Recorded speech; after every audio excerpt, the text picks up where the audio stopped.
Kita tunggu ya sampai jam 10.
Assalamualaikum warahmatullahi wabarakatuh.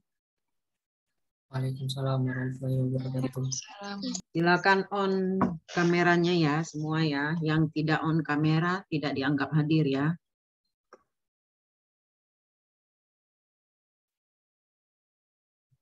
Oke, siapa nih? Devi Askia. Oke. Ya, kita mulai ya. Kita waktunya sampai jam berapa?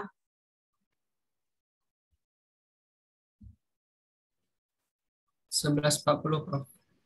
11.40 ya. Baik, saya ini share screen dulu. Oke.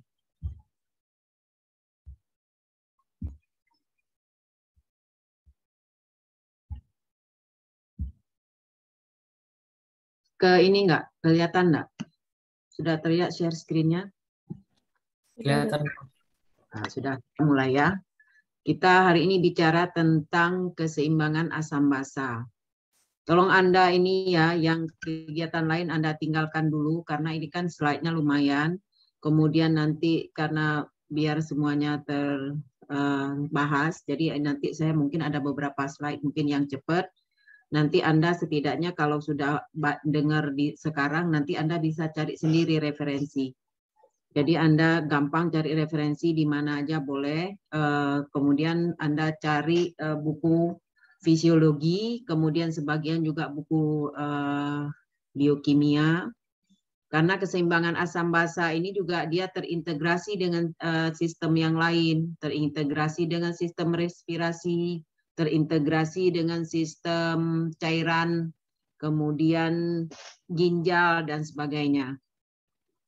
Jadi ini Anda yang sudah, ya bukan sudah, yang dari IPA pasti tahu nanti beberapa kimia. Kalau misalkan Anda tidak tahu, nanti beberapa sudah saya inikan yang nanti terlewatkan Anda belajar lagi sendiri.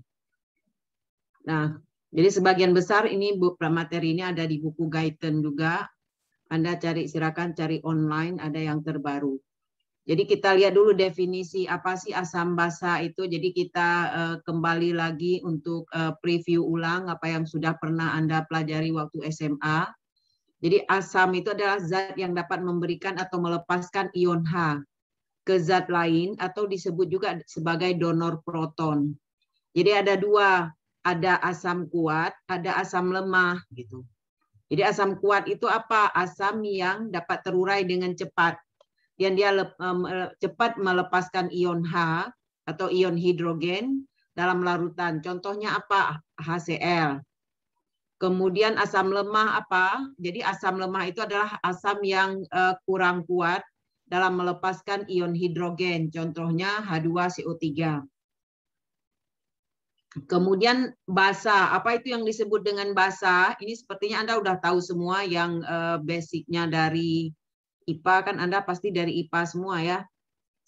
Jadi basa itu adalah zat yang dapat menerima ion H+ atau ion hidrogen dari zat lain atau disebut juga sebagai akseptor.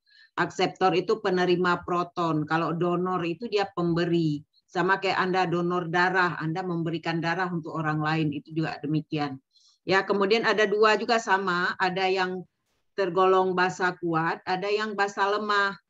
Nah, basa yang kuat sama seperti asam tadi. Jadi dia cepat bereaksi dengan ion hidrogen, sedangkan yang basa itu lebih lambat, makanya disebut dengan lemah. Jadi daya ikatnya lebih lambat dibandingkan dengan yang basa kuat.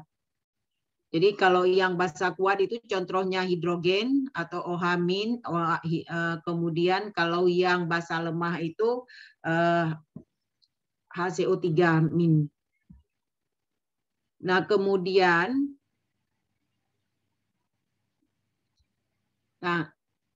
kalau kita bicara asam basa, Anda sudah pasti tahu yang harus kita tahu adalah tentang pH. pH itu atau bahasa lainnya juga disebut dengan derajat keasaman. Jadi apa itu pH? pH itu adalah suatu parameter yang digunakan untuk menyatakan tingkat keasaman suatu larutan. Kalau mungkin Anda waktu SMA dulu periksa pakai kertas lakmus gitu ya, atau bisa juga menggunakan pH meter. Nah, dalam tubuh manusia itu range normal untuk keasaman darah itu sekitar 735 sampai 745. Itu normal. Jadi kalau dalam tubuh manusia itu yang disebut dengan homeostasis, jadi seimbang semuanya. Nah, kalau berlebih itu akan menimbulkan permasalahan. Demikian juga kalau berkurang. Nah, sama juga halnya dengan pH. Jadi kalau pH itu kurang, apa yang akan terjadi? Jadi larutan itu akan menjadi asam. Sebaliknya kalau misalkan pH-nya pH-nya tinggi, itu akan menjadi basa. Nah, kalau Anda lihat di di indikator ini, nah ini Anda bisa lihat, jadi normalnya itu sekitar 735 atau 745, kemudian kalau kurang akan asam, kalau lebih akan basa. Itulah indikator daripada darah, pH darah. Nah, kemudian yang harus kita tahu adalah bagaimana tubuh itu mengatur agar pH di dalam tubuh kita itu seimbang. Itu yang akan kita pelajari saat ini. Jadi apa saja yang berperan dalam mengatur pH darah. Jadi bagaimana pH darah itu dalam kondisi homeostasis itu diatur oleh beberapa sistem ataupun beberapa organ tubuh, termasuk diantaranya ginjal, kemudian paru, dan sebagainya. Nanti akan kita lihat satu-satu bagaimana tubuh itu mengatur keseimbangan daripada asam basa. Jadi keseimbangan asam basa itu apa? Jadi namanya juga seimbang. Seimbang itu artinya suatu kondisi di mana konsentrasi ion H atau ion hidrogen yang diproduksikan itu setara dengan konsentrasi ion hidrogen yang dikeluarkan. Jadi yang masuk dengan yang keluar itu sama. Itu disebut dengan seimbang. Jadi jadi ion hidrogen itu bisa disekresikan oleh tubuh kita sendiri. Jadi semakin banyak disekresikan, idealnya semakin banyak dikeluarkan. Nah, dari mana sekresinya? Bisa dari metabolisme tubuh, kemudian bisa dari pernapasan, kemudian melalui regulasi cairan, dan sebagainya. Nah, kemudian tubuh manusia itu dia akan mempertahankan keseimbangan ini melalui tadi yang saya katakan, proses metabolisme dan juga proses kerja daripada organ tubuh secara optimal. Nanti akan kita lihat satu-satu bagaimana ginjal bekerja untuk mengatur keseimbangan asam basa, bagaimana paru, dan juga bagaimana fosfat dan ion karbonat dalam mengatur keseimbangan asam basa. Ya, nah ini hal-hal yang Anda harus tahu. Tadi sudah saya katakan bahwa pH normal, kemudian apa yang disebut dengan asidosis, alkalosis. Nah, asidosis itu artinya asam, alkalosis artinya basa. Nah, kemudian karbohidrat, karbon dioksida. Jadi keasaman darah itu dipengaruhi oleh banyak faktor, dipengaruhi oleh ion H+ tadi, kemudian juga dipengaruhi oleh karbon dioksida, kemudian juga dipengaruhi oleh ion bikarbonat. Ini yang termasuk indikator-indikator yang akan mempengaruhi keseimbangan asam basa dalam tubuh.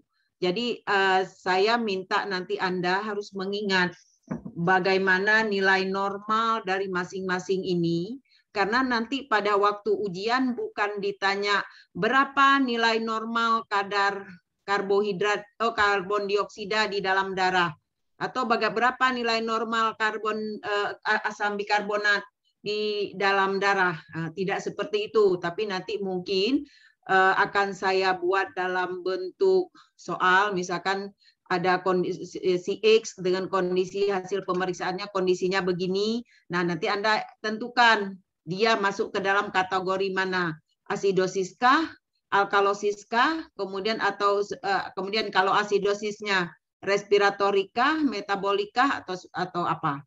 Jadi itu. Jadi Anda nilai-nilai range normal ini mau nggak mau Anda harus hafal gitu. Anda harus ingat minimal. Nah, kemudian ini konsentrasi ion H yang ada di dalam tubuh. Jadi di dalam cairan ekstraseluler berapa pH-nya, kemudian di dalam cairan intraseluler. Jadi Anda ini sudah belajar di fisiologi cairan ya. Sebenarnya ini mata kuliah ini materi ini bukan mata kuliah ini memang terkait juga dengan regulasi cairan tubuh. Kemudian di dalam urin pH normalnya ini sekian gitu. Kemudian di dalam gastrik, jadi di dalam tubuh kita sebenarnya dia pH itu berbeda-beda tergantung di mana gitu. Jadi di dalam cairan intraseluler dan cairan ekstraseluler berbeda range pH normalnya, kemudian demikian juga di cairan yang lain. Cairan gastrik itu cairan gaster atau cairan lambung, jadi asam lambung. Kemudian urin itu apa namanya? Buang air kecil. Di dalam cairan air kecil, nah ini air seni ya istilahnya ya. Kalau Anda mungkin ini waktu SMA ya. Nah, kemudian kita lihat sekarang pengaturan asam basa. Jadi keseimbangan asam basa sebenarnya secara umum diatur oleh dua faktor, yaitu oleh paru atau sistem respirasi dan juga oleh ginjal. Jadi paru itu bagaimana dia bekerja? Dia bekerja dengan cara pelepasan CO2. Jadi pada saat proses terjadi inspirasi-ekspirasi, inspirasi itu proses tarik nafas, itu hirup nafas, kita menghirup oksigen, kemudian pada saat ekspirasi itu akan melepaskan CO2, akan mengakibatkan ekspresi atau pengeluaran dari CO2 atau karbon dioksida. Nah, kalau ginjal bagaimana mengatur keseimbangan basa? Yaitu melalui pelepasan asam. Ya. Nah, kemudian kalau pH itu tidak normal, ini pasti ada gangguan gitu. Kalau pH-nya kurang, ada gangguan dalam tubuh kita. Kalau pH-nya lebih juga ada gangguan. Nah, kalau itu terganggu, pasti itu akan mengganggu fungsi tubuh. Apa yang terjadi? Fungsi sel akan terganggu karena keseimbangan asam basa ini juga dia berperan dalam mengatur aktivitas sel, kemudian mengatur aktivitas enzim. Enzim itu banyak dalam tubuh kita. Jadi enzim itu zat yang mempercepat terjadi reaksi di dalam tubuh. Jadi kalau enzim tidak ada, itu juga akan mempengaruhi mekanisme kerja daripada tubuh. Kemudian juga kontraksi otot. Nah, jadi asam basa itu juga mempengaruhi kontraksi otot. Idealnya kontraksi otot itu ada kontraksi, ada relaksasi. Nah, kalau pH terganggu, asam basanya terganggu, ini mekanisme kontraksi dan relaksasi akan terganggu. Bisa terjadi kejang dan sebagainya. Kemudian juga akan mempengaruhi keseimbangan elektrolit. Karena asam basa ini juga berkaitan juga dengan sodium atau natrium. Nah, natrium ini juga termasuk salah satu elektrolit. Nah, kemudian kita lanjut. Nah, ini kalau yang saya jelaskan tadi secara umumnya seperti ini. Jadi ada buffer atau pengaturan asam basa ini ada dua secara umum. Ada buffer kimia atau penyangga atau apa namanya? Ya, penyangga kimia atau fisiologi. Nah, yang kimia ini juga ada sistem bikarbonat, ada sistem fosfat, ada sistem protein. Nah, untuk yang fisiologi yang tadi saya katakan melalui sistem respirasi, melalui kerja paru-paru, melalui dengan cara ekskresi, mengatur ekskresi karbon dioksida, dan dengan kerja renal. Renal itu atau ren atau disebut juga dengan ginjal atau kidney. Nah, kemudian kita lihat satu-satu bagaimana sistem kimia itu bisa mengatur keseimbangan asam basa. Jadi proses kimiawi ini sebenarnya dia proses yang terjadi sementara, proses yang terjadi dalam waktu singkat. Nah, nanti pada saat proses ini setelah bekerja, nanti proses ini akan dilanjutkan oleh sistem paru dan ginjal, organ paru dan organ ginjal. Nah, kemudian ini yang saya katakan tadi, dia pertahanan pertama. Caranya bagaimana? Dia tidak mengeluarkan atau menambah ion hidrogen ke dalam tubuh, tapi dia hanya menjaga keseimbangan ion hidrogen saja. Jadi sampai ion itu dalam kondisi statis atau seimbang atau normal. Nah, kalau yang paru, dia bekerja dalam hitungan menit. Ini merupakan pertahanan kedua. Caranya tadi saya katakan melalui ekskresi karbon dioksida. Kemudian bagaimana caranya? Dia mempengaruhi kerja paru-paru. Dia mempengaruhi ventilasi paru. Jadi apa yang terjadi? Kecepatan dan kedalaman pernapasan itu akan mempengaruhi kerja daripada paru untuk mengatur keseimbangan asam basa. Nah, kemudian menurunkan kadar asam karbonat di dalam darah. Kemudian yang ketiga, ginjal.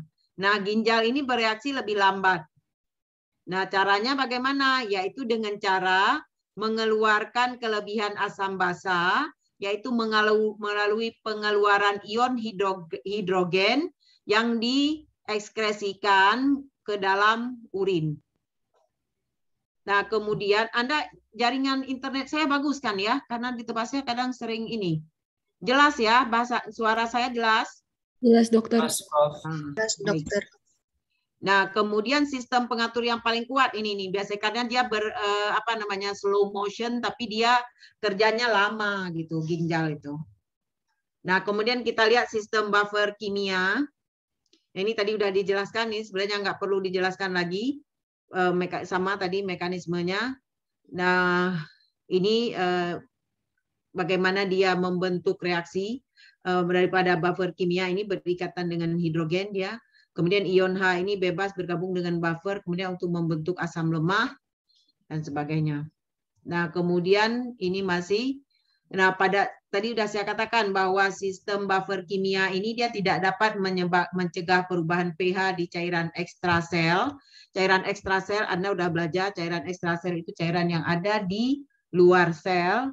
Kemudian karena ada peningkatan CO2 atau karbon dioksida. Jadi sistem ini berfungsi hanya jika sistem respirasi dan pusat pengendali pernapasan ini bekerja normal.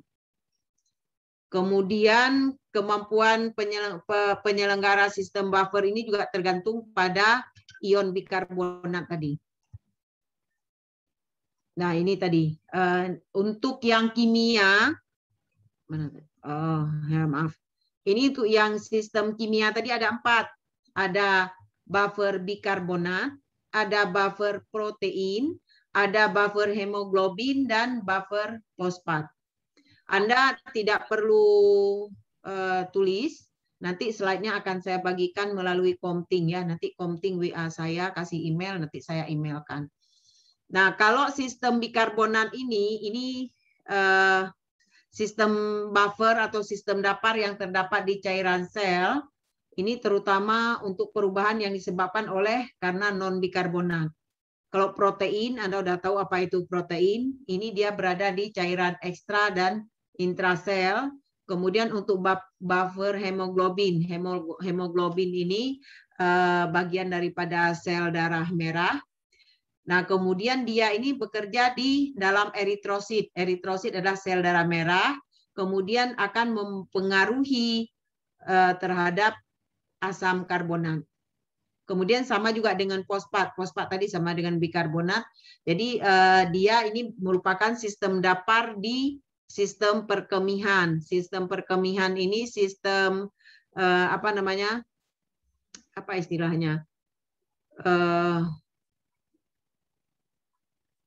Lupa saya, bahasa awamnya apa ya? Sistem perkemihan itu sistem urinari, sistem apa namanya?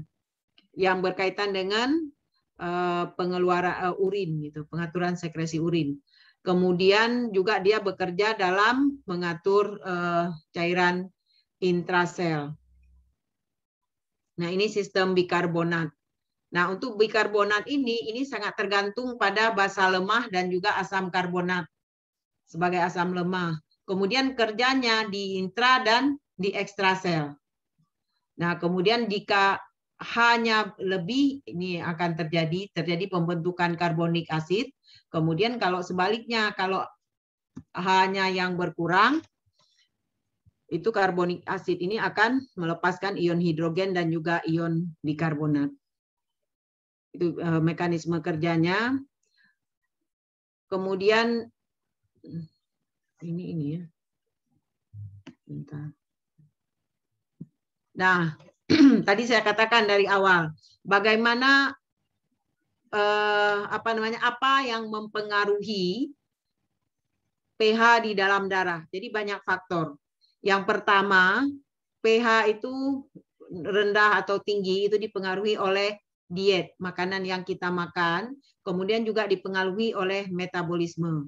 Nah, metabolisme dan makanan ini juga akan mempengaruhi ion H, akan mempengaruhi CO2, dan juga akan mempengaruhi ion OH. Ini ion OH ini akan mengakibatkan pembentukan asam karbonat, ini yang akan mempengaruhi kondisi pH. Kemudian selain itu tadi sudah dikatakan dari pertama melalui sistem non-bikarbonat buffer. Jadi ada melalui sistem hemoglobin, plasma protein, dan fosfat. Hemoglobin, plasma, protein, dan fosfat. Kemudian bisa melalui respirasi atau sistem pernafasan, melalui paru dengan cara ekskresi karbon dioksida, kemudian melalui sistem kidney atau ginjal dengan cara sekresi ion hidrogen, kemudian melalui liver atau hepar. Hepar itu artinya hati. Nah, ini apa yang mempengaruhi di sini? Hepar ini dia berperan dalam metabolisme, terutama dia akan mempengaruhi nanti ureum. Ureum ini nanti akan berkaitan dengan metabolisme fosfat. Nah, ini apa yang mempengaruhi di sini? Apa itu? Kok nggak bisa ini? Oh ya. Nah, ini yang sistem bikarbonat tadi. Di sistem bikarbonat ini kalau Anda lihat ada dua. Ada yang open, close, and open system. Kemudian ada bagaimana bikarbonat itu bekerja di dalam sistem pembuluh darah. Ya, di dalam darah atau dalam pembuluh darah. Jadi tadi saya sudah katakan bahwa karbonat ini dia akan mempengaruhi karbon dioksida.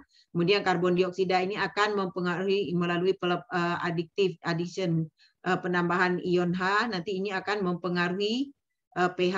Demikian juga dengan yang bagaimana kerja daripada buffer bikarbonat di di pembuluh darah. Jadi ini melalui regulasi CO2 dengan kerja daripada paru. Jadi paru bagaimana melepaskan CO2, kemudian CO2 ini akan berperan nanti dalam mengatur ion H sehingga akan mempengaruhi keasaman daripada darah atau pH darah. Nah, kemudian kita lanjut di sistem buffer fosfat. Nah, untuk yang fosfat ini juga sama, dia terdapat di intra dan ekstrasel. Kemudian untuk elemen utamanya itu dia asam lemah dan juga basa lemah.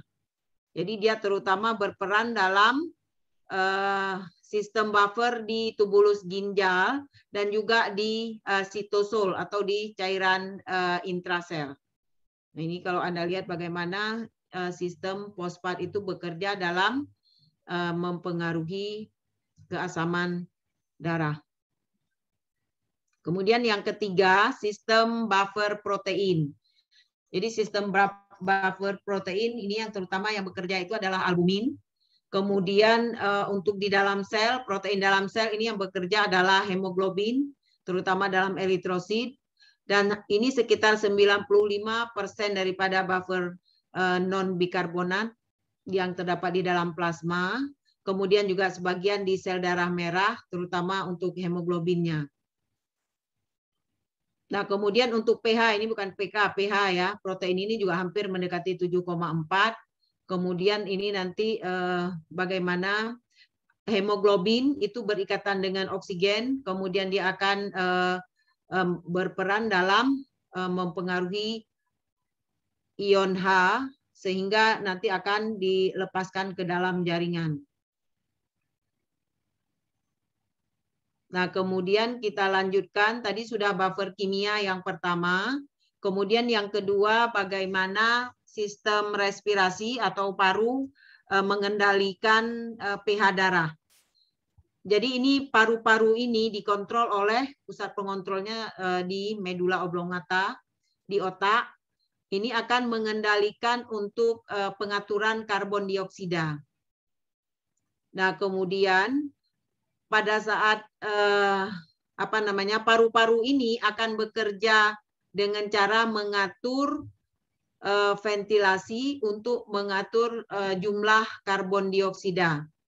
Jadi kalau semakin banyak jumlah karbon dioksida di dalam darah, itu tubuh itu akan berusaha untuk mengeluarkan jumlah karbon dioksida yang berlebihan. Nah, bagaimana cara dikeluarkan oleh paru-paru? Yaitu dengan cara meningkatkan volume pernapasan sehingga terjadi hiperventilasi sehingga jumlah karbon dioksida itu akan banyak yang keluar. Begitulah cara paru-paru untuk mengatur pH darah. Jadi kalau terjadi peningkatan daripada tekanan parsial karbon dioksida dalam darah, ini juga merupakan suatu stimulan yang kuat. Jadi kalau tekanan PaCO2-nya meningkat, ini paru itu akan meningkatkan ventilasi karena tekanan yang tinggi itu akan meningkatkan tekanan CO2. Nah, kemudian kita lanjut. Nah, ini sudah saya katakan tadi. Jadi kalau konsentrasi CO2 itu meningkat, maka tubuh akan berupaya untuk mengeluarkan kelebihan CO2 ini, kemudian akan mengakibatkan peningkatan pengeluaran daripada ion hidrogen, sehingga ini akan menurunkan kembali pH darah. Kemudian demikian juga sebaliknya gitu. Jadi pada saat konsentrasi CO2-nya rendah, ini tubuh akan meretensi. Meretensi itu artinya menahan ion hidrogen yang keluar dari respirasi atau dari paru-paru, sehingga pH darah akan meningkat.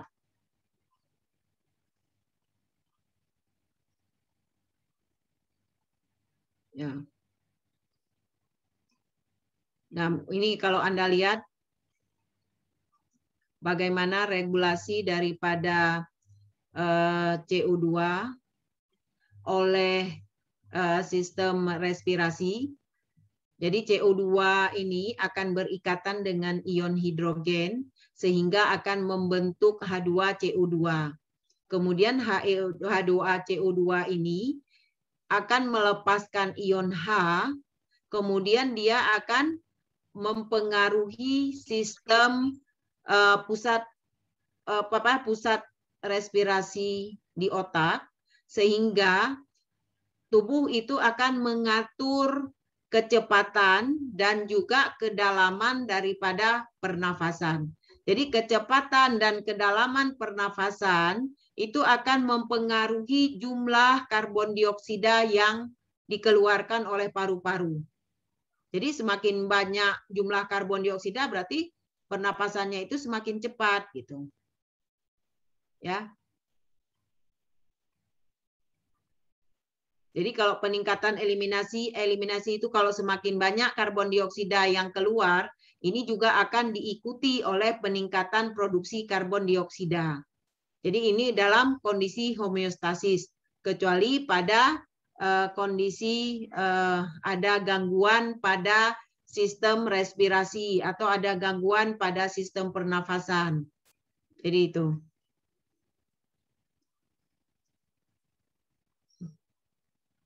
Nah, ini sebenarnya nanti kita lihat asidosis metabolik ini belum ya, nanti kita lihat dulu. Nanti kita akan ada dibahas satu-satu bagaimana pada terjadinya kondisi asidosis metabolik. Nah, ini gangguan homeostasis daripada pH. Jadi tadi udah saya katakan kalau pH-nya rendah itu artinya asam. Kalau pH tinggi artinya basa atau alkalosis, rendah asidosis. Nah, apa yang terjadi pada kondisi pH rendah? Ini tubuh akan merangsang, otak akan merangsang arteri, kemudian rangsangan otak ini akan mempengaruhi kecepatan daripada respirasi. Jadi respirasinya akan meningkat. Kemudian kalau respirasi akan meningkat, jumlah oksigen yang ada di dalam darah itu akan menurun. Kenapa? Karena semakin cepat respirasi, berarti napas semakin cepat, jumlah oksigen yang dikeluarkan itu semakin banyak. Semakin banyak yang dikeluarkan, berarti yang ada di dalam darah itu semakin rendah. Jadi kalau CO2-nya rendah, CO2 tadi kan udah di reaksi tadi kita udah lihat, dia akan berikatan dengan ion H+, sehingga kalau CO2-nya rendah, H2CO3-nya juga akan rendah. Kemudian tubuh inilah dengan caranya, dengan meningkatnya H2CO2 rendah, ini juga akan meningkatkan kembali pH sehingga akan menjadi asam basa itu menjadi seimbang. Nah, kemudian juga demikian kalau pada kondisi terjadi peningkatan pH. Jadi pada saat pH meningkat terjadi kondisi alkalosis atau basa, kemudian tubuh akan merangsang pusat reseptor di otak untuk menurunkan kecepatan respirasi. Jadi kecepatan pernafasannya menurun sehingga jumlah karbon dioksida yang terdapat di dalam darah itu meningkat. Karena kenapa? Semakin rendah kecepatan pernapasan, semakin sedikit jumlah karbon dioksida yang dikeluarkan. Jadi semakin sedikit jumlah karbon dioksida yang dikeluarkan, artinya yang terdapat di dalam darah itu semakin tinggi. Nah, sehingga ini akan mempengaruhi H2CO3 tinggi, sehingga akan menurunkan pH darah. Inilah bagaimana tubuh bekerja pada saat terjadinya gangguan, baik itu kekurangan penurunan ataupun peningkatan dari pH darah.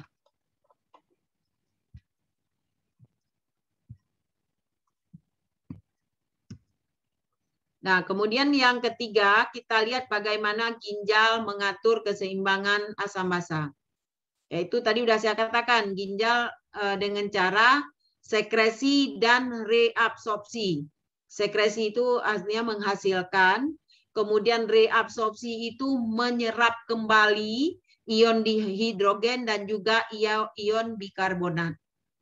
Kemudian melalui bagaimana? Melalui 3 cara. Melalui sekresi ion H, kemudian reabsorpsi ion bikarbonat di tubulus proksimal ginjal. Ini Anda sudah belajar nih di sistem urinari.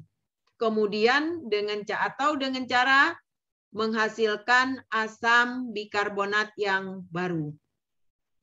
Nah ini, jadi pada saat misalkan asupan protein ataupun intake ataupun pemasukan protein di dalam tubuh rendah, ini tubuh akan meningkatkan metabolisme asam amino.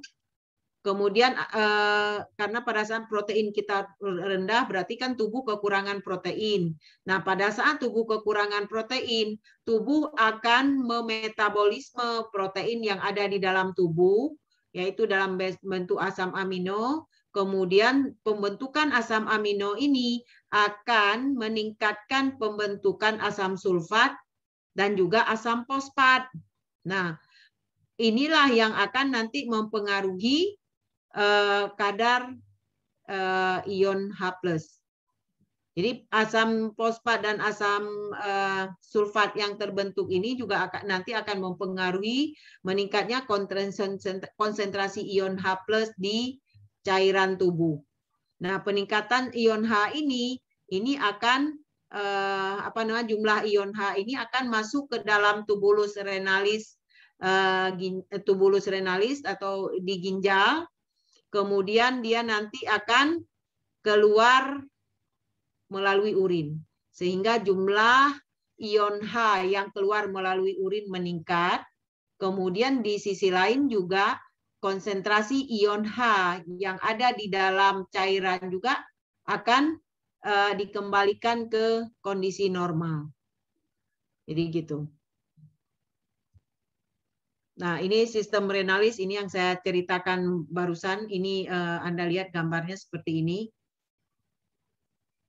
Nah, kemudian, nah ini kalau Anda lihat, ini tujuan regulasi asam basa itu untuk apa? Untuk mempertahankan pH darah berada dalam keadaan konstan. Konstannya berapa? 735 sampai 745. Nah, ini nilai normalnya. Pada wanita dan pada pria ini ada sedikit perbedaan. Jadi kalau H+ pada pria, pada wanita itu sedikit berbeda. Demikian juga pH, kemudian tekanan CO2 dan juga ion bikarbonat.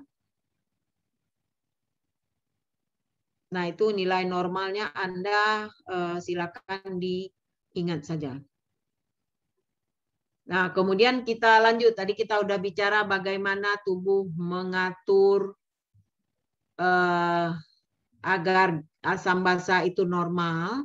Sekarang kita lihat bagaimana kalau terjadi gangguan keseimbangan asam basa.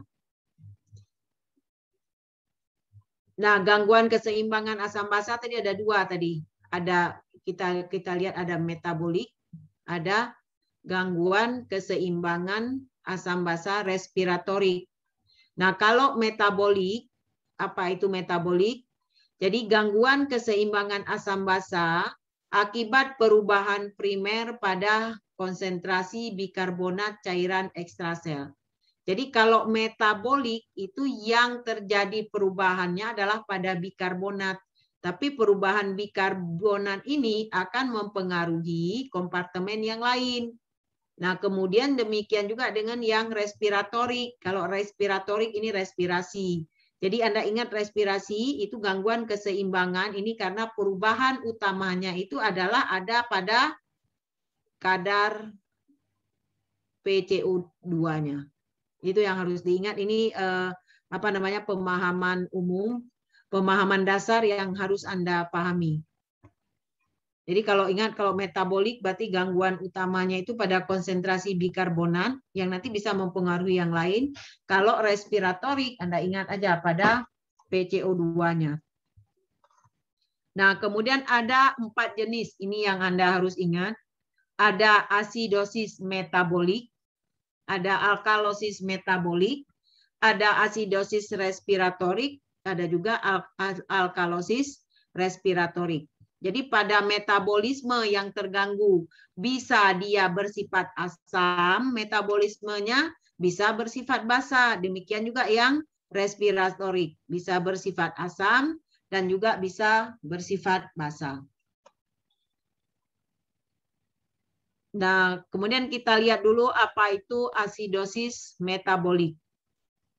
Jadi kalau kita lihat dari namanya saja, asidosis metabolik itu adalah, tadi kan asidosis asid, asam. Keasaman darah yang berlebihan ditandai dengan rendahnya kadar bikarbonat dalam darah.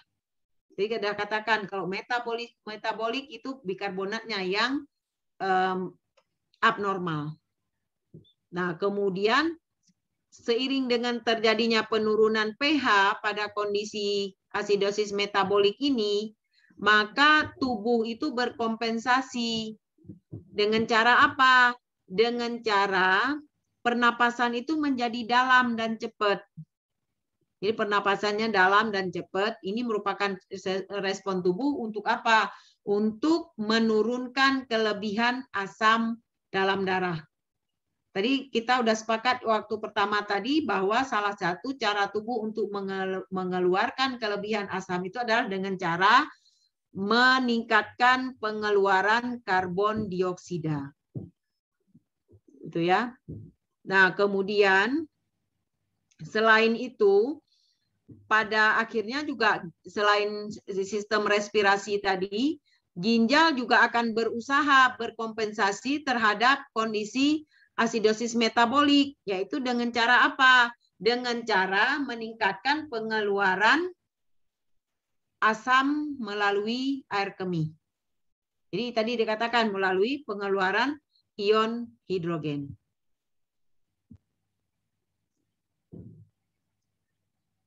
Nah, ini asidosis metabolik. Jadi saya sudah katakan bahwa ion hidrogennya rendah di dalam darah arteri. Kemudian pH-nya juga rendah, kan tadi katakan asam itu indikatornya. pH-nya asam rendah. Kompensasi respiratorik apa? Hiperventilasi. Hiperventilasi dari pernapasan cepat dan dalam. Nah, kemudian bagaimana tubuh mengatur kondisi ini? Ini tadi yang sudah saya katakan.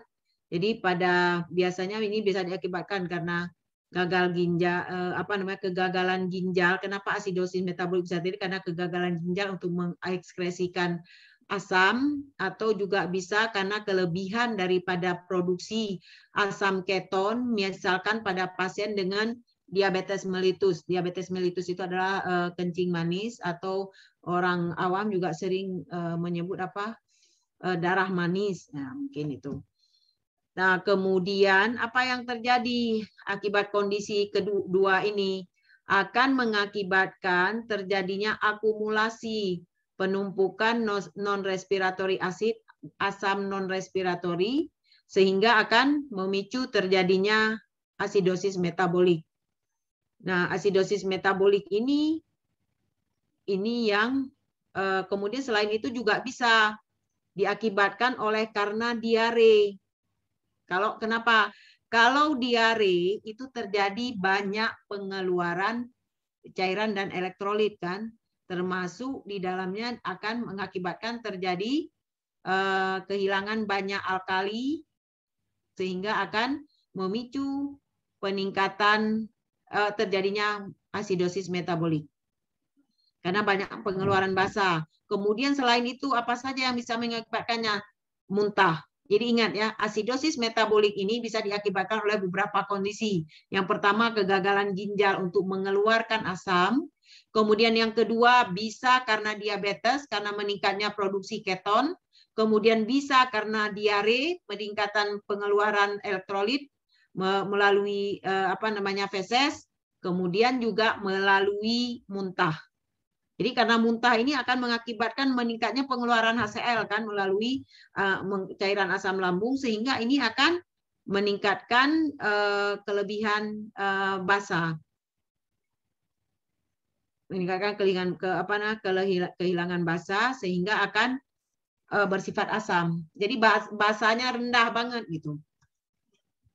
Nah, kemudian kita lihat ini tadi sudah saya katakan penyebabnya, ini tadi sudah dijelaskan. Bagaimana ininya, jadi karena kelebihan produksi asam, kurangnya cadangan dapar, kehilangan ion HCO3, ini tadi ion bikarbonat, kemudian juga bisa karena penyakit ginjal tadi, jadi pada gagal ginjal kronik.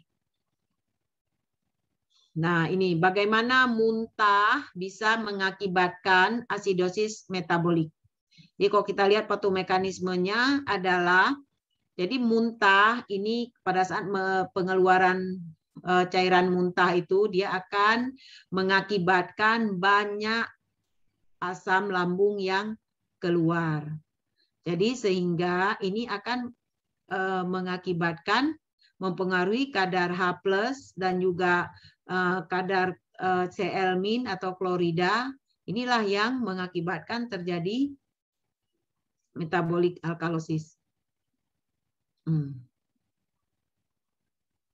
Nah, kemudian selain itu juga dia juga akan memicu terjadinya hipovolemia, volume darah berkurang sehingga meningkatkan penyerapan kembali daripada natrium bikarbonat. Kemudian selain itu juga karena hipovolemia ini akan meningkatkan sekresi hormon aldosteron. Aldosteron ini akan memicu terjadinya peningkatan sekresi ion H+ melalui tubulus distalis ginjal sehingga akan mempengaruhi peningkatan pengeluaran ion H yang berlebihan. Inilah yang akan memicu alkalosis metabolik. Ini tadi asidosis ya. Ini maaf, ini kayaknya salah ini tadi. Ini yang alkalosis metabolik. Salah ini.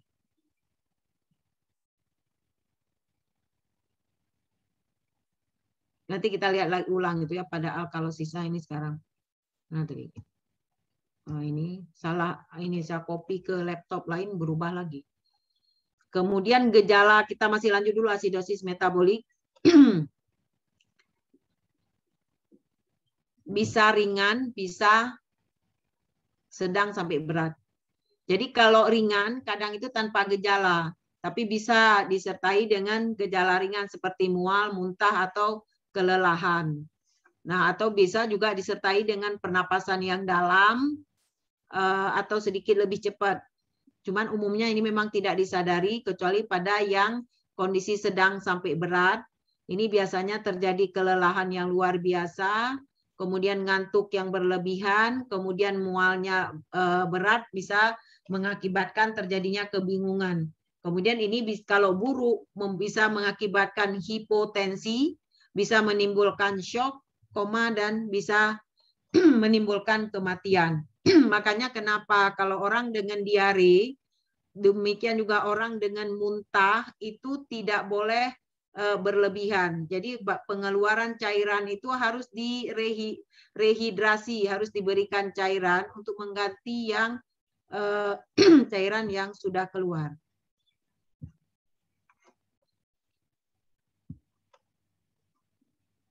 Kemudian kita lanjut untuk diagnosisnya. Ini kenapa Anda diagnosis, sebenarnya Anda ini hanya sekedar ingin tahu apa ya, sekedar tahu saja, karena ini nanti kan terintegrasi dengan mata kuliah yang lain juga.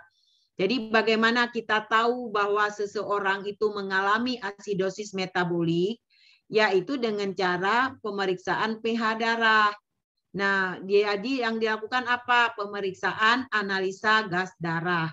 Nah, dari mana taunya? Dari ini ngambil darah arteri. Darah arteri itu adalah darah yang diambil melalui pergelangan tangan, yaitu pada arteri radialis. Jangan diambil vena. Jadi kalau untuk mengukur darah pH darah, yang diambil harus darah arteri. Jadi itu. Nah, kemudian ini baru kita lanjut tadi yang alkalosis metabolik. Nah, apa itu alkalosis metabolik? Nah, itu suatu keadaan di mana tadi udah katakan alkali, berarti basa, metabolik berarti tadi kan metabolik bikarbonat yang terganggu, berarti kadar bikarbonatnya yang tinggi. Nah, kapan ini bisa terjadi? Pada seseorang dengan kelebihan asam. Contoh, ini kehilangan sejumlah asam, ini yang tadi yang muntah berkepanjangan tadi. Muntah, atau bisa jadi kalau misalkan ada prosedur tertentu untuk yang terjadi pada gurah lambung. Itu bisa. Nah, kemudian ini alkalosis metabolik. Nah, kalau Anda lihat hasil laboratoriumnya, darah arterinya ini lebih dari 26. Kemudian kondisinya apa? Kebalikan. Kalau terjadi yang tadi hiperventilasi, pada kondisi alkalosis metabolik itu yang terjadi adalah hipoventilasi. Nah, kemudian mekanisme renal apa yang terjadi? Ini ginjal akan menurunkan pertukaran natrium dan ion H+,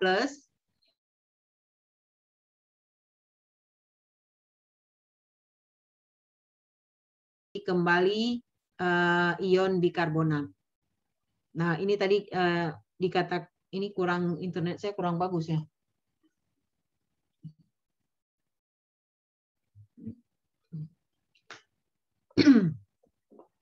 Nah, ini tadi udah jelaskan bagaimana bisa terjadi pada kondisi muntah atau gastrik drainase, cuci gurah lambung.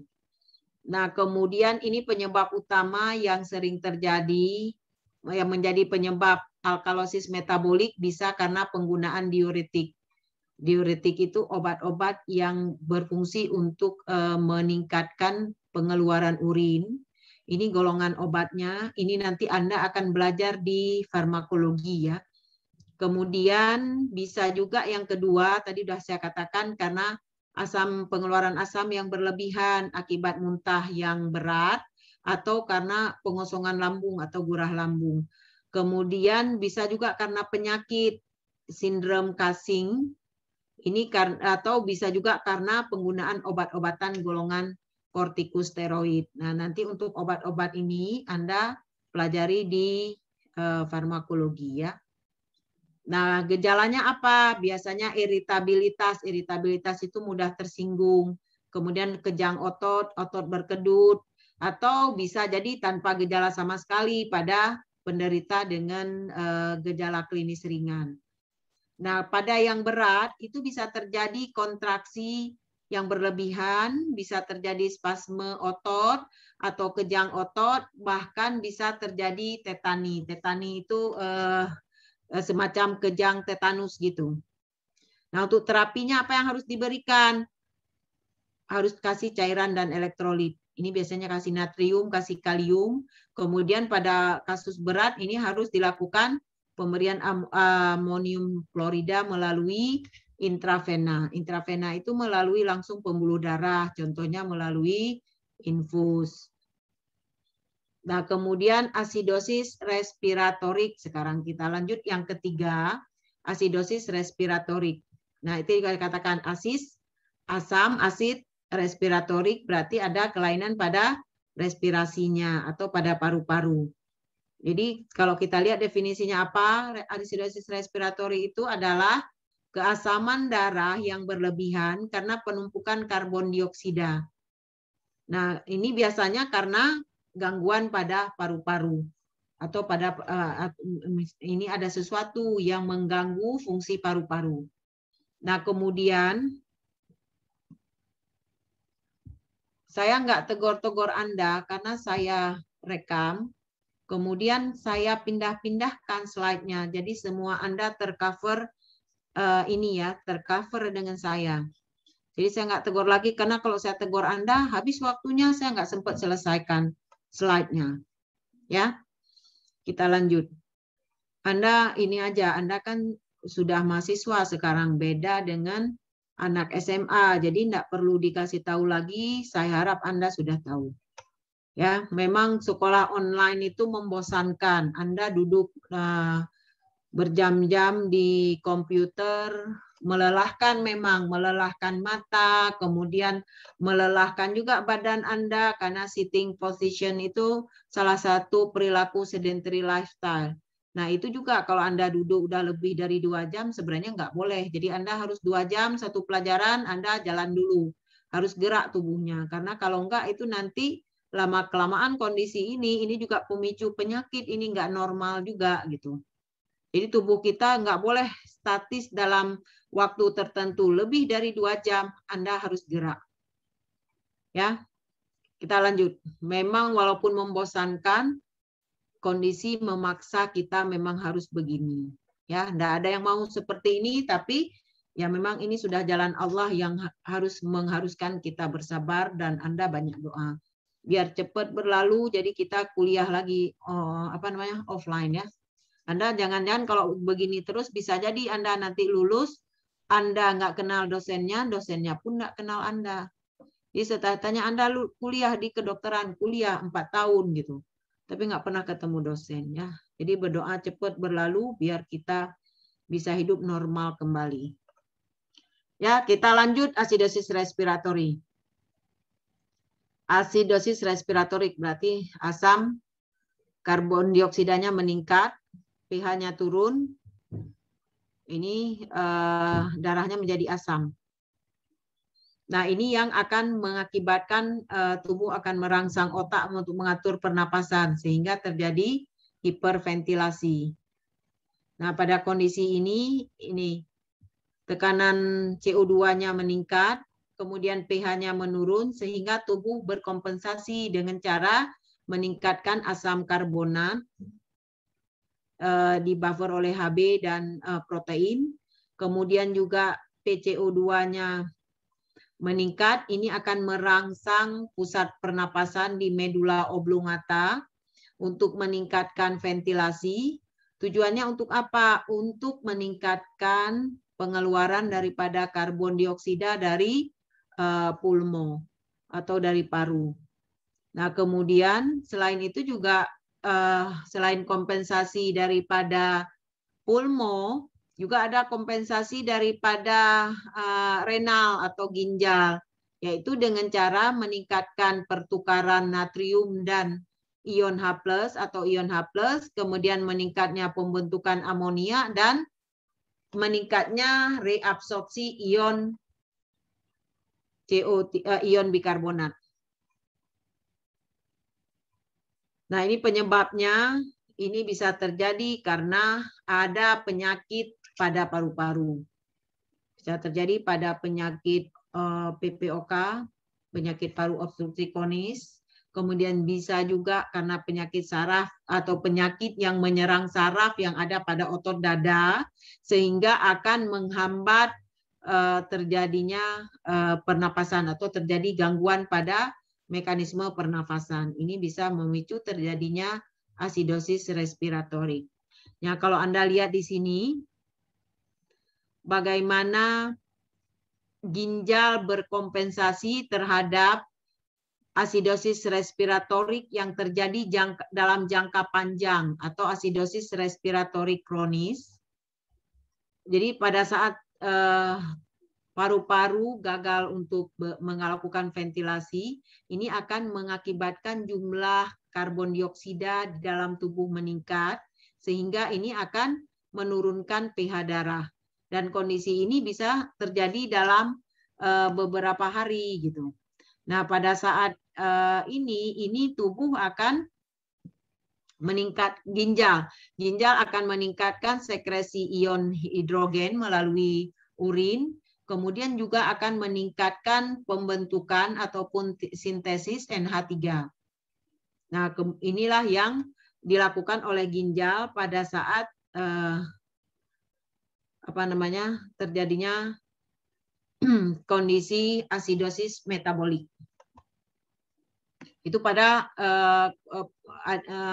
asidosis kronik. Kemudian pada kondisi asidosis metabolik ini juga sama, bagaimana ginjal dan sistem respirasi itu akan bekerja untuk menormalkan kondisi tubuh atau menyeimbangkan asam basa, yaitu dengan cara kerja ginjal juga sama tadi melalui pelepasan ataupun sekresi ion H, kemudian meningkatnya sintesa ion NH3, kemudian juga dengan cara meningkatkan ekskresi daripada NH4. Ini mekanisme ini terjadi berhari-hari juga sama karena ini kronik jangka panjang. Jadi meningkatnya ion H ini akan mengakibatkan jumlah HCO3- di dalam plasma menurun, sehingga ini akan memicu meningkatnya ventilasi paru dan akan memicu ginjal untuk meningkatkan sekresi ion H, kemudian meningkatkan sintesis NH3, dan juga akan meningkatkan ekskresi asam. Jadi yang dikeluarkan melalui NH4. Nah, inilah yang akan mempengaruhi HCO3- yang terjadi di dalam plasma untuk kembali menjadi normal.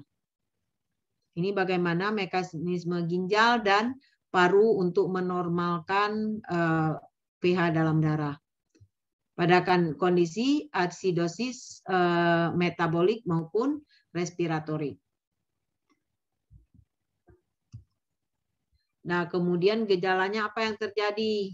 Tadi gejala pertama biasanya sering sakit kepala, kemudian bisa ngantuk, kemudian kalau memburuk ini biasanya ngantuk berlebihan sampai terjadi penurunan kesadaran mulai dari stupor dan bisa bisa sampai koma.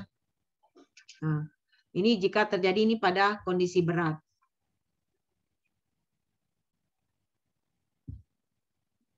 Nah, untuk pengobatan asidosis respiratorik ini tujuan utamanya adalah bagaimana meningkatkan fungsi daripada paru-paru. Kemudian ini perlu pemberian obat-obatan terutama pada pasien-pasien dengan kelainan paru-paru. Ini mungkin Anda hanya sekedar tahu saja. Ini mungkin akan Anda pelajari lagi pada tahap lanjut. Karena keseimbangan asam basa mungkin nanti Anda juga akan belajar di klinis, nggak hanya di blok dasar. Ya. Kemudian kalau paru pernapasannya jelek sekali, ini perlu pemberian ventilator mekanik. Jadi perlu pemberian alat bantu pernafasan. Kemudian yang terakhir kita lihat alkalosis respiratorik. Apa itu alkalosis respiratorik? Ini alkali berarti terlalu basah. Jadi suatu kondisi di mana terjadinya basa karena pernafasan yang cepat dan dalam. Nah, sehingga apa yang terjadi kalau pernafasan cepat dan dalam? Karbon dioksida di dalam darah rendah karena kalau pernafasan kan tadi Anda menghirup udara mengeluarkan karbon dioksida. Jadi kalau pernapasannya cepat, jumlah karbon dioksida yang dikeluarkan juga banyak. Semakin banyak yang dikeluarkan oleh tubuh, berarti yang tersisa atau cadangan di dalam darah itu akan berkurang. Nah, ya, karena banyak yang keluar gitu, intinya gitu. Sama kayak Anda isi air di dalam ember, semakin banyak yang Anda isi, semakin banyak. Tapi kalau embernya bocor, banyak yang Anda isi, banyak yang keluar, nah itu akan mempengaruhi. Itu demikian juga dengan tubuh kita, paru-paru begitu. Jadi semakin banyak, pernapasannya semakin meningkat, karbon dioksida yang dikeluarkan makin banyak, yang tersisa di dalam tubuh makin sedikit. Jadi apa yang terjadi? PCO2 darahnya akan rendah. Jadi kadar CO2 di dalam darah akan rendah. Tadi Anda lihat lagi normalnya berapa? Jadi kurang dari 35. Kemudian eliminasi CO2 yang berlebihan juga ini akan menurunkan ion bikarbonat. Nah, sehingga apa yang terjadi? pH darah akan naik. Kalau pH darah naik, inilah nanti tubuh akan melakukan kompensasi, terutama kompensasi itu ada yang dilakukan oleh ginjal atau renal. Nah, gejalanya apa yang terjadi? Biasanya pasiennya akan cemas. Kemudian bisa terjadi rasa gatal di bibir atau wajah kalau memburuk. Bisa terjadi kejang sampai penurunan kesadaran. Nah, untuk pengobatannya ini harus diberikan ventilasi. Kasih oksigen. Kemudian ini perlu pemberian obat-obatan. Jadi kalau misalkan yang terganggu pernapasannya, apanya yang terganggu? Kalau bronkusnya yang terganggu ada kelainan, jadi kasih bronkodilator, obat-obat yang untuk menurunkan spasme bronkusnya, kemudian antibiotik dan sebagainya. Nah ini untuk pengobatannya nanti Anda akan pelajari lagi di farmakologi, apa itu bronkodilator, apa itu antibiotik, dan sebagainya. Kemudian personal hygiene-nya harus bagus, kemudian cairan tadi harus adekuat. Kemudian perlu oksigen, kemudian perlu kalau misalkan perlu alat bantu, kasih ventilasi mekanik atau kasih ventilator. Kemudian lebih baik ini posisi pasien semivolar ini posisi tertengah duduk. Ini tujuannya untuk apa? Untuk meningkatkan ekspansi dinding torak. Jadi untuk pengembangan dinding toraknya itu semakin bagus. Jadi posisi semi duduk, setengah duduk itu atau semivolar itu lebih diutamakan. Nah, ini gangguan asam basa ini tadi yang kita udah jelaskan, ini rangkumannya seperti ini.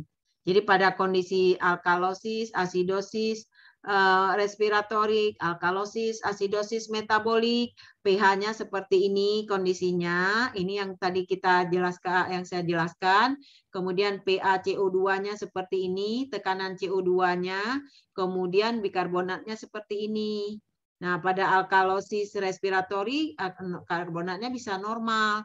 Kalau yang metabolik tadi sudah saya katakan bahwa ini yang terganggu. Metabolik bikarbonatnya yang terganggu. Nah, ini yang Anda harus pahami. Jadi kemungkinan nanti kalau soal ujiannya seperti itu gitu. Jadi kalau didapatkan nilai pH-nya sekian, PDA CO2-nya sekian, berarti kemungkinan pasien ini menderita apa gitu.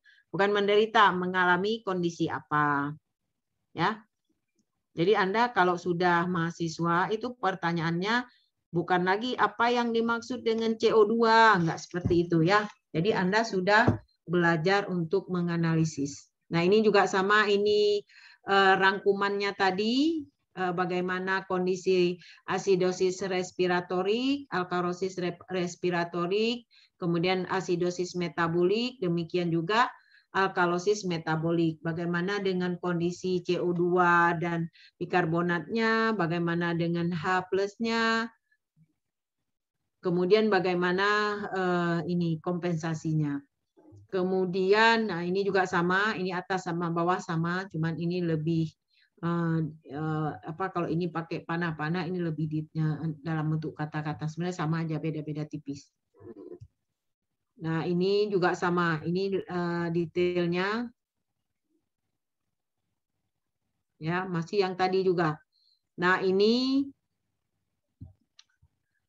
yang saya sudah jelaskan tadi, inilah rangkumannya. Jadi kalau asidosis itu bagaimana tanda-tandanya, hasil kalau kita periksa labnya, kemudian bagaimana apa penyebabnya, kemudian bagaimana mekanisme kompensasinya. Pada kondisi asidosis, metabolik dan respiratorik atau alkalosis, metabolik dan respiratorik. Nah ini yang Anda harus tahu, nilai elektrolit dan gas darah. Jadi kalau Anda periksa analisa gas darah tadi, pH normal itu sekian, jadi ininya bikarbonat sekian, klorida sekian, potasium, sodium, dan sebagainya. Nah ini nama-nama singkatannya. Ini nama kimianya. Saya rasa Anda sudah tahu semua ini. Kemudian ini resumenya tadi yang dari awal pertama saya jelaskan tadi. Bagaimana pH itu kalau terjadi normal, kalau rendah, kalau tinggi. Ini ringkasannya. Jadi kalau rendah akan mengakibatkan asidemia. Ini mempengaruhi terhadap PCO2 dan HCO3-nya. Apa yang terjadi kalau dia mempengaruhi PCO2-nya tinggi, ini akan mengakibatkan asidosis respiratorik. Kalau HCO3 bikarbonatnya yang rendah, ini akan mengakibatkan asidosis metabolik. Nah, ini yang saya jelaskan tadi. Ini kan Anda referensinya ada, kalau Anda mau lihat referensi utamanya, Anda boleh buka bukunya. Anda bisa download di online, ada gampang. Sekarang Anda kan gampang, tinggal cari-cari online aja dapat. Anda sambil makan di mana, di tempat makan, sambil tiduran, sambil apa, gampang bisa nyari materi. Nah, ini penyebabnya tadi sudah sama, tadi ini cuma lebih detail gitu. Nah, ini banyak tentang penyakit-penyakit. Nah, kalau Anda mau bicara, mau lihat tentang apa itu, nah Anda cari di googling, karena kan Anda masih semester 1, memang belum banyak bicara tentang penyakit. Jadi kalau Anda mau tahu secara detail, Anda silakan baca. Baca lagi. Nah, nanti ini Anda akan belajar detail lagi nanti di blog klinis. Nah, demikian untuk materi kita hari ini. Apakah ada yang mau Anda tanyakan? Kalau ada, silakan. Kalau tidak, berarti kita cukupkan sampai sekian. Kalau Anda tanya sekarang boleh, tapi kalau Anda nggak tanya, Anda WA saya pun boleh. Nanti materinya saya sampaikan ke Komting ya.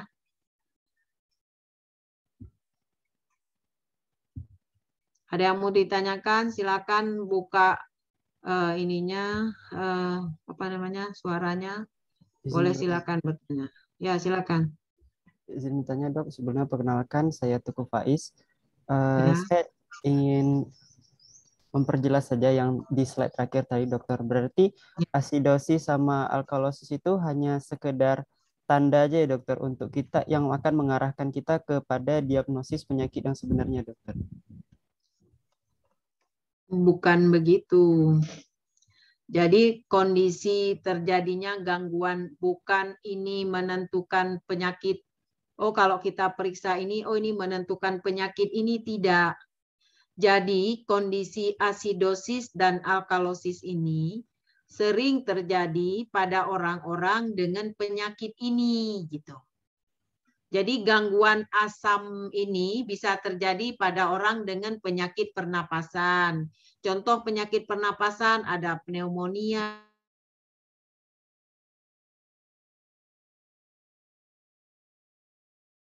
disease atau PPOK bahasa Indonesianya, penyakit paru obstruksi kronis. Pokoknya semua rata-rata dengan penyakit paru-paru. Jadi penyakit ini bisa mengakibatkan gangguan asam basa. Kenapa tadi? Jadi karena penyakit ini kan mengakibatkan gangguan pernapasan sehingga orang kesulitan bernafas. Nah, kesulitan bernafas inilah yang akan mempengaruhi kadar karbon dioksida yang ada di dalam darah. Nah, kalau karbon dioksidanya terganggu, ini nanti akan mempengaruhi keseimbangan asam basa. Itu dia. Jadi bukan kita melihat asam basa ini terus kemudian kita tahu penyakit ini, tidak. Sebaliknya, pada orang dengan penyakit ini bisa terjadi gangguan asam basa. Nah, untuk tahu dia terjadi gangguan asam basa bagaimana? Kita harus periksa analisa gas darah tadi melalui pemeriksaan darah tepi, darah yang diambil di arteri brachialis di tangan. Jelas dari siapa tadi? Teguh Faiz, Dokter. Baik, terima kasih, Dokter, jawabannya. Ya, sama-sama. Bagus ya. Ada yang lain? Silakan.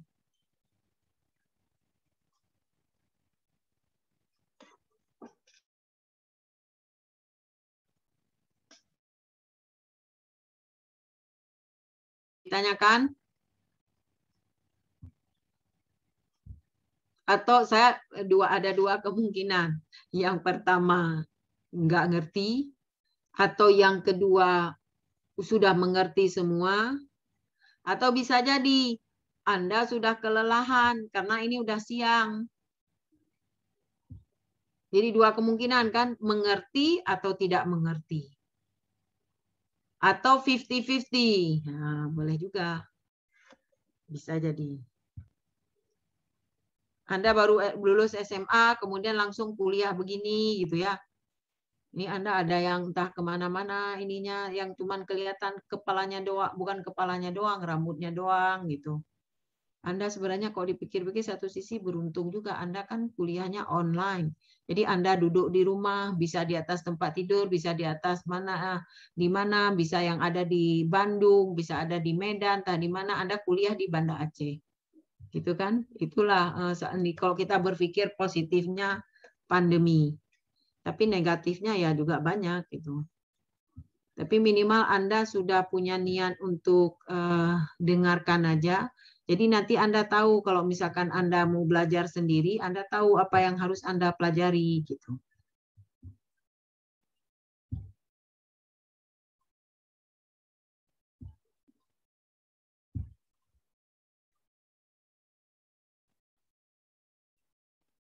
Kansa pakai masker. Anda di mana, Kansa? Di mana Anda? Hah? Di rumah, dokter. Kenapa pakai masker di rumah? Maaf, dokter, saya lagi positif COVID. Oh, jadi Anda jaga dari yang lain atau semua positif? Semua positif, satu rumah. Oh, ya. Istirahat yang banyak. Anda posisi di mana, Kansa? Di Banda Aceh, dokter. Oh, Banda Aceh ya. Baik. Ada yang mau ditanyakan yang lain? Kita selesaikan ini atau bagaimana?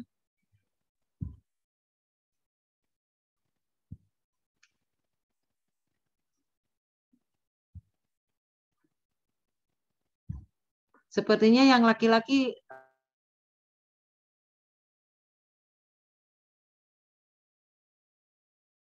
orang laki-laki Muhammad Alif ya. Berapa orang Anda laki-laki?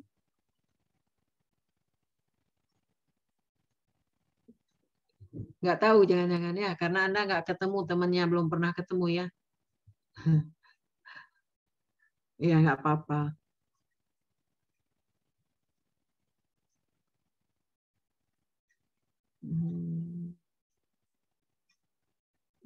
Ada yang sibuk-sibuk cuma kepala doang, saya nggak tahu apa yang Anda kerjakan, hanya Anda dan Allah yang tahu ya.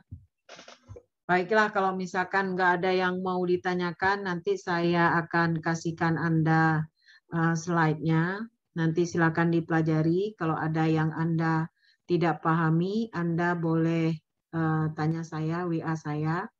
Kemudian untuk bukunya, Anda nanti saya kasih referensinya. Tadi lupa saya inikan.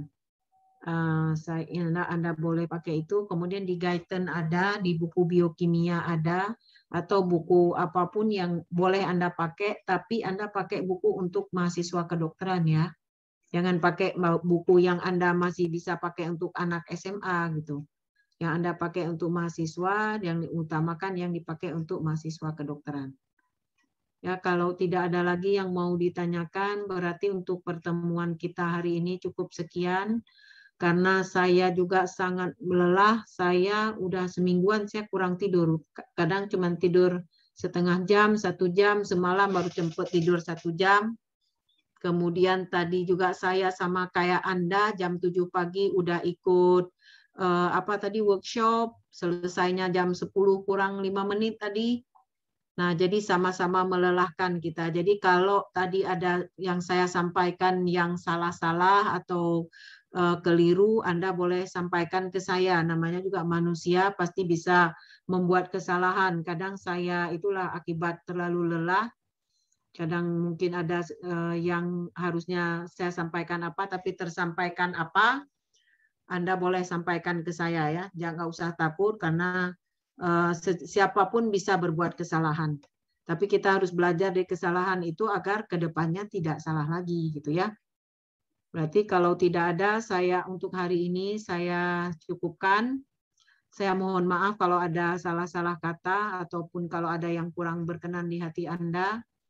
Kemudian saya akhiri wabillahi taufik wal hidayah. Wassalamualaikum warahmatullahi wabarakatuh. Waalaikumsalam warahmatullahi wabarakatuh. Ben Mas Dokter. Profesor. Silakan Terima Anda. kasih dokter. Ya, sama-sama. Terima kasih dokter. Terima kasih dokter.